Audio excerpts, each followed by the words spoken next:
সাবিব খানের ছবি আর আমরা দেখুম না, একই সিস্টেম, একই অভিনয়, একই এই সিস্টেম আর বাংলাদেশও ভাল লাগে না। নতুন ডিজাইন বাইর করুক, বিয়া শাদি কম করুক। সাবিব খান দেন এই যে এত সুন্দর সুন্দর বউ তৈরি দেন, বিয়া আরও করতে চাইতেছে, এটা খুবই দুঃখজনক।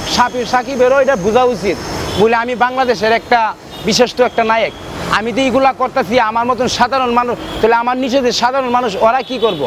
ওই যদি ভালো হইতো ওই মানে মানুষও সব ভালো হয়ে যেল কেন, কিন্তু হয় নিজেই ঠিক নাই, ওর চোখ যদি চারিদিক দিয়ে জায়গা তো আর ঠিক মানে হইতো না।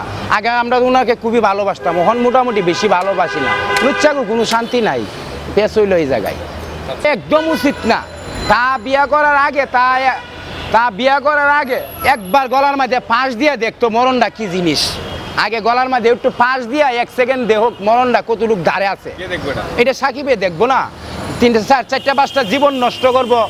সাধারণ একটা পুরুষ শুধু 4টা 5টা জীবন নষ্ট করে এলাম, মানে আলকা একটু গলার মধ্যে রশি লাগায় দেখতো কতটুক সময়, 1 মিনিট পেঁচা ধরলে বুঝবো বলে মরণটা কতটুক সময়, আজকে মরলে কালকা 2 দিন, তোমার টাকা পয়সা কুত্তা শয়তানে ইয়ালে সাবাইয়া খাইব। এটা একদম অযোগ্য কারবার, অযোগ্য কারবার বলতে তার এটা একদম উচিত না। তা এটা বালামতে 8 পিস বা বুঝা পড়ে এগুলা করা উচিত, কিন্তু এগুলা করাটা একদম ঠিক না, একবার উচিত কারবার।